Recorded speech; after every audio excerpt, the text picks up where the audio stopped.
전에는 본회의 제17대, 18대 증경 회장님으로 섬겨주셨던 김기성 목사님께서 파수꾼의 사명이라는 주제로 귀한 말씀 선포하실 때에 큰 은혜 받으시길 바랍니다.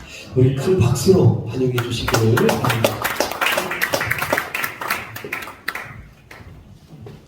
설교를 짧게 하는 자가 복이 많이 다시 초청될 것이요.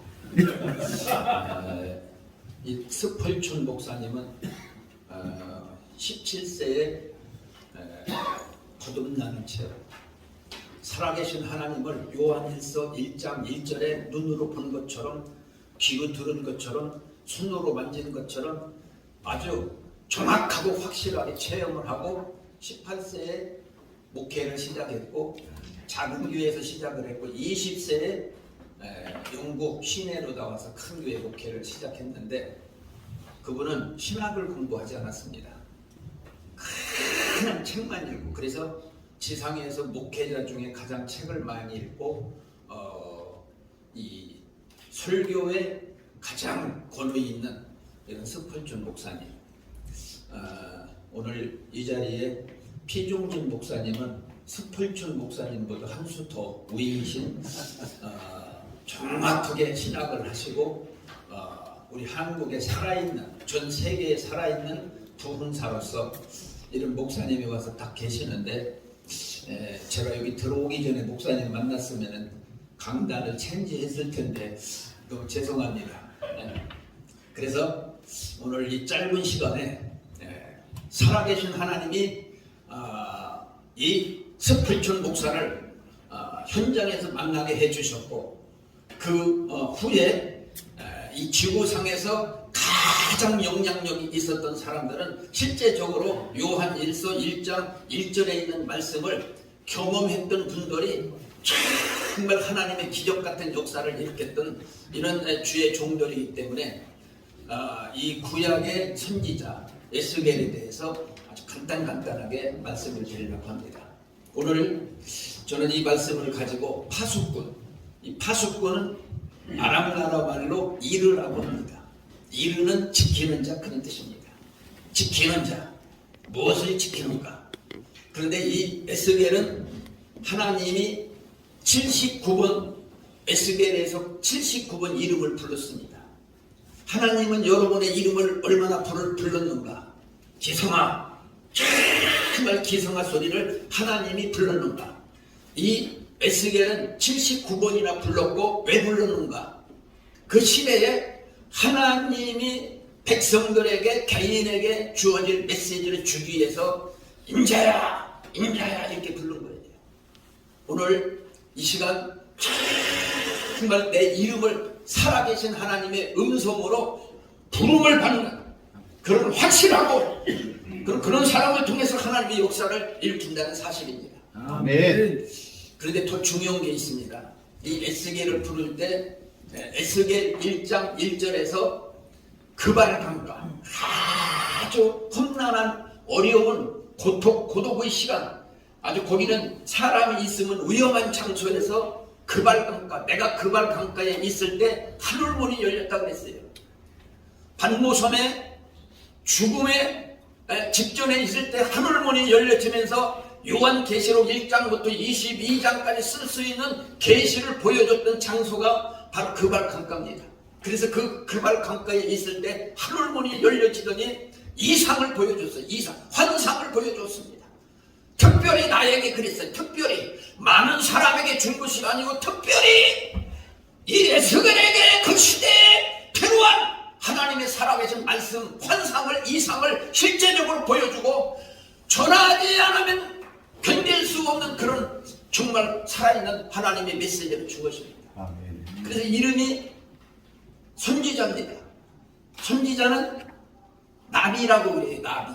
이 나비는 분출한다 그런 뜻입니다. 분출, 폭발한다 그 뜻입니다.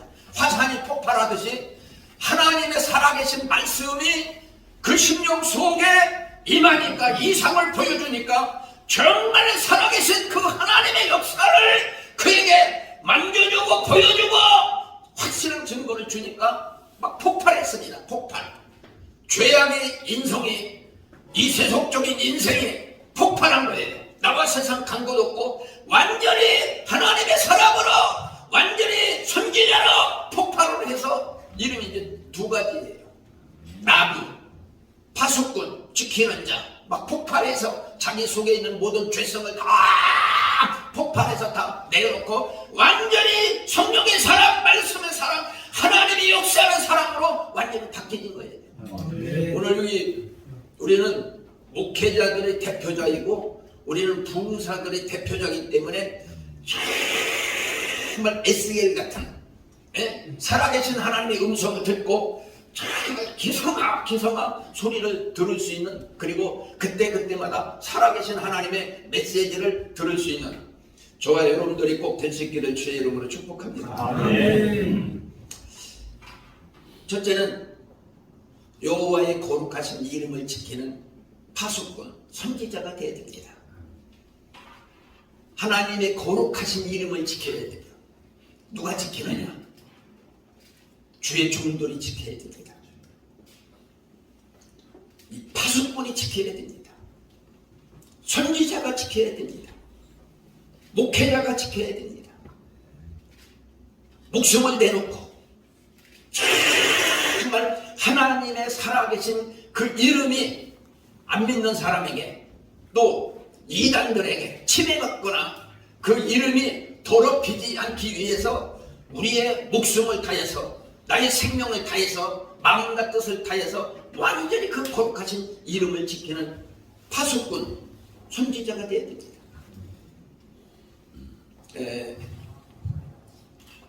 여러분들하고 신학하고 또 교회사 이런 게 조금 다르겠지만, 저도 이제 우리 이제 합동축에서 칼빈주의 신학. 그런데 나중에 이제 알고 보니까 칼빈보다 더 중요한 사람이 있습니다. 루터보다 더 중요한 사람이 있습니다. 누구냐면 제가 갖고 있는, 저만이 갖고 있기 때문에 여러분이 못 맞추실 것 같아요. 이 시간 맞추면 5만 원 상금이 되겠습니다. 이 붕에 가서요, 막 설교하다가 퀴즈 팍 맞춰서 10,000원씩 주고, 어려운 거 5만 원씩 막 주면요, 설교를 잘 듣습니다. 막 중간중간에서 막 물어보고 주면. 근데 목사님들한테 설교하기가 제일 쉽다고 그래요. 왜 쉬웠냐면 아예 안 들으니까 쉽다고 그래요. 그런데 제가 이제 교육부장 할 때 6개 나라 유럽을 갔는데 체코를 갔습니다. 체코에 얀 후스라는 사람이 있습니다. 그는 가난한 농촌에서 태어났고 너무너무 배가 고프고 그래서 희망도 없고 너무 배가 고파서 체코라고는 시내에 나와서 캐톨릭으로 들어갑니다. 그래서 거기서 먹고 자면서 공부를 해갖고 사제가 되고 프라하 대학교의 총장까지 됩니다. 이런 건 좀 말하셔야 돼요. 막 외우고 기억해야 됩니다. 프라하의 얀 후스.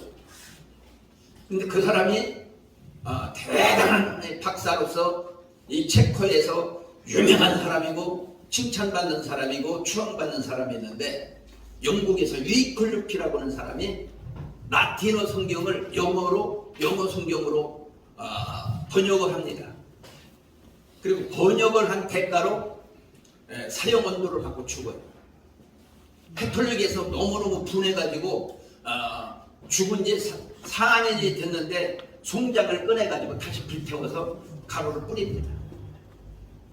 그런데 이 성경을 읽고 얀 후스라는 사람이 변화가 옵니다.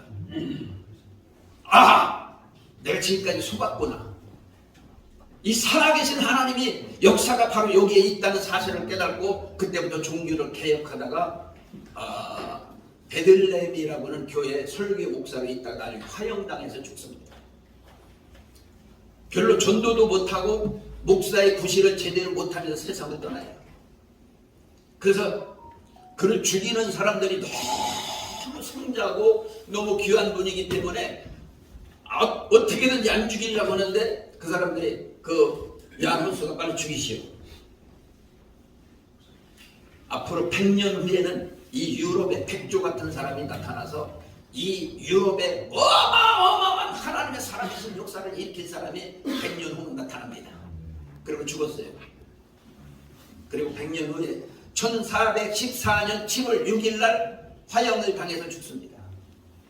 그리고 100년 후에 1517년 10월 31일 날 마틴 루터가 95개 조항을 가지고 비텐바르크라고는 성 안에 그 게시판에 붙여놓고 그때부터 종교를 개혁합니다.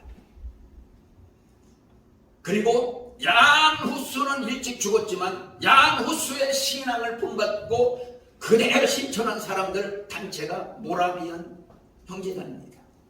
모라비안 형제단. 이 모라비안 형제단은 매일매일 죽음을 준비하고 있는 단체가 모라비안 형제단입니다. 당신 암이 들어서 한 3일 느끼고 할렐루야, 이제는 3일 있으면 천국에 갑니다. 이렇게 기다리던 사람들이 모라비안 형제단입니다. 그래서 그 모라비안 형제단을 통해서 막 이 신앙이 전파되고 어디까지 갔느냐. 존 웨슬리 심령 속에 그들이 가졌던 성령의 불을 받고 영국을 성령화 운동을 일으킨 사람이 웨슬리입니다. 어마어마한 사람을 통해서 어마어마한 영국의 이 성령의 운동을 일으켰던 사람이 두 사람이 아니고 10사람이 아니고 한 사람 웨슬리를 통해서 온 영국이 그야말로 막 완전히 성령이 불이 있던 그런 국가로 만들었던 하나의 미랄이 있습니다. 그때 그 영향을 받고 은혜를 받은 사람이 토마스 목사입니다.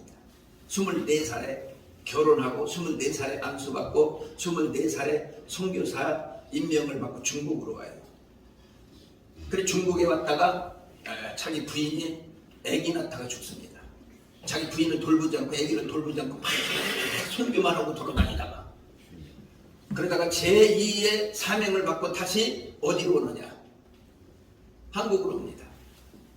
미국의 제네를 조문호라고는 상선 배를 타고 성경책을 가지고 막 전달을 합니다. 그래 다 하면 죽이잖아요. 대원군이 세국 정치를 하면서 외국의 물품이나 외국 사람들의 그 문화를 받아들이질 않습니다. 그래서 여러 패들이 다 돌아가요. 영국의, 스위스의, 독일의. 그런데 마지막 이 미국의 상선이 들어와서 대동강에서 그 배가 걸려가지고 다 죽입니다. 그때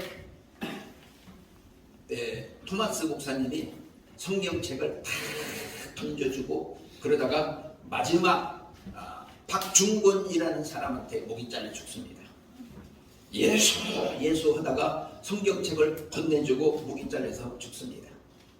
전도도 못하고 한 사람이 죽었어요. 그런데 이게 이제 하나님의 역사가 여기서부터 시작되는 거예요. 성경책을 막 던졌는데 성경책을 주워다가 박영식이라는 사람이 자기 집에다가 천장에다 다 갖다 붙여놓고 불어넣어서 성경을 읽다 거기서 변화를 받아요. 막 회개운동이 일어납니다. 막 성령이 막 강력하게 그 심령 속에. 그래서 평양에 최초로 그 장로가 된 사람이 박영식입니다.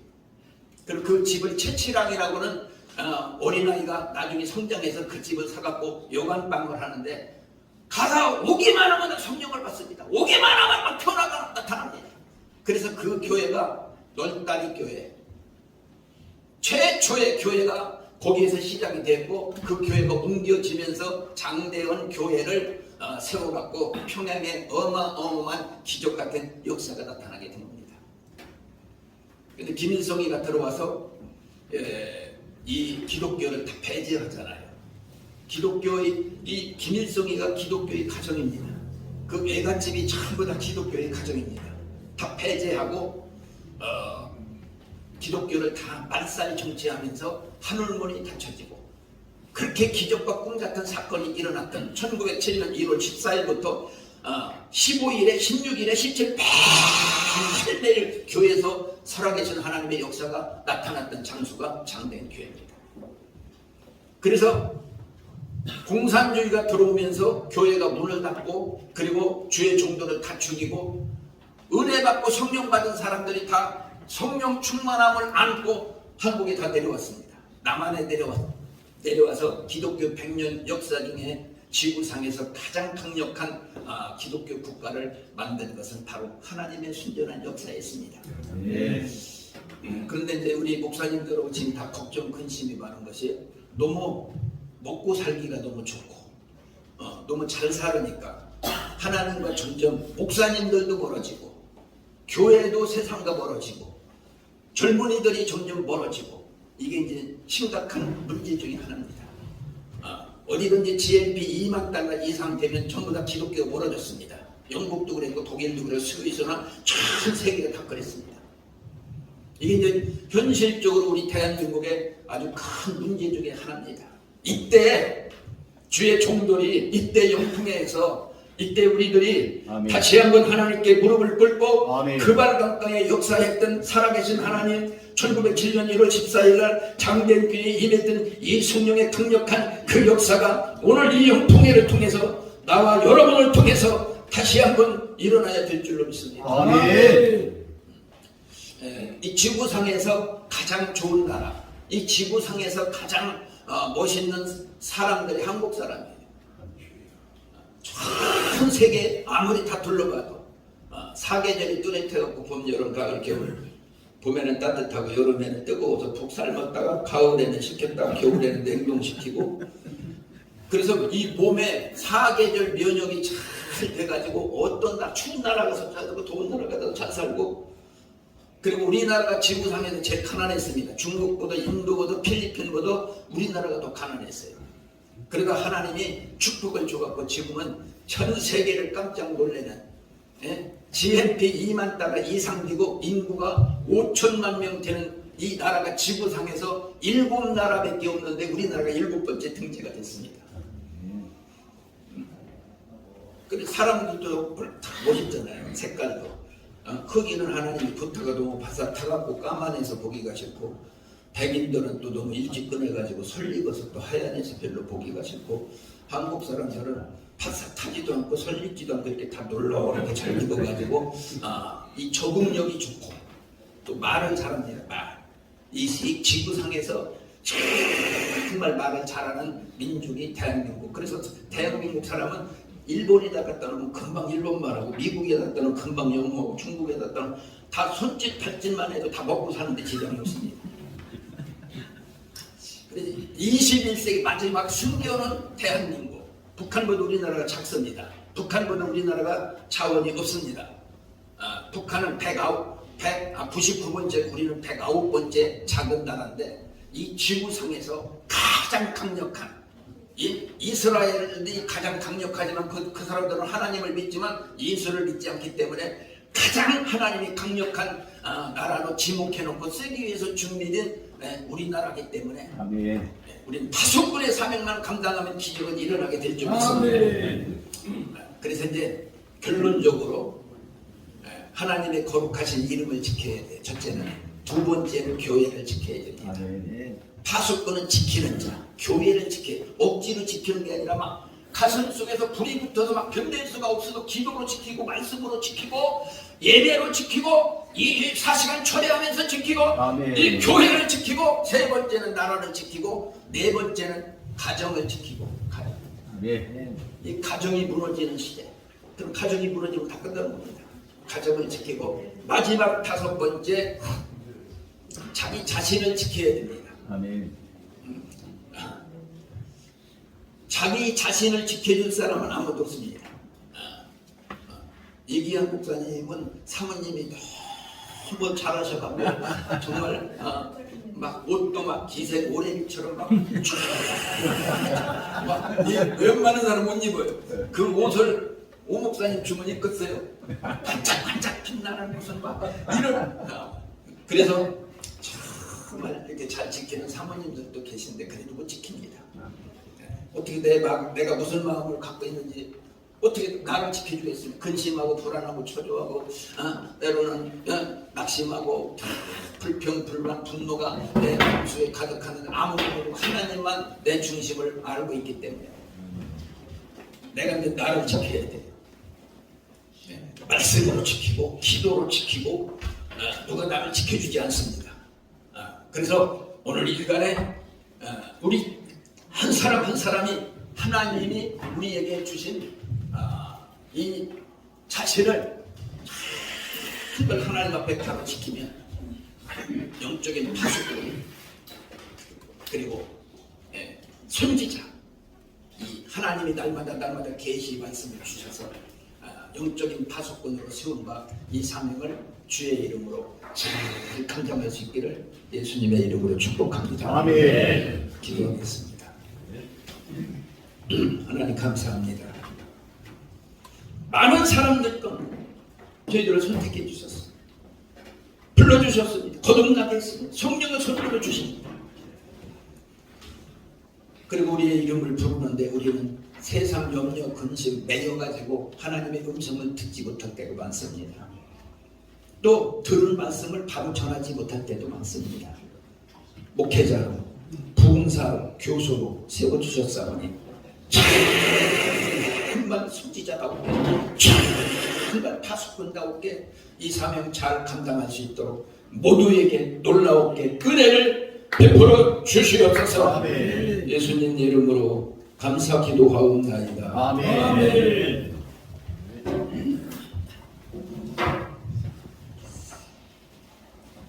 네, 귀한 은혜 받으신 줄 믿습니다. 한국교회 부흥의 큰 원동력이요 40년의 뿌리를 내린 한국 기독교 영풍회가 있습니다. 또 이렇게 기독교 영풍회가 40년 동안 뿌리를 내릴 수 있도록 귀한 섬김을 다해주셨던 역대의 선배 목사님들이 계십니다. 오늘 우리 40대 한국기독교 영풍회가 30회의 동사연수원을 열게 되었는데 또 선배님들의 귀한 축사의 말씀을 통해서 다시 한번 우리의 사명을 다지는 시간을 갖기를 원합니다. 먼저 한국기독교 영풍회 증경회 회장단 회장님이신 박병수 목사님께서 김병수 목사님께서 축사의 말씀 해주시겠습니다. 이어서 26대 증경회장 오병로 목사님 축사해 주시겠습니다. 먼저 우리 김병수 목사님 큰 박수로 우리 환영해 주시기 바랍니다.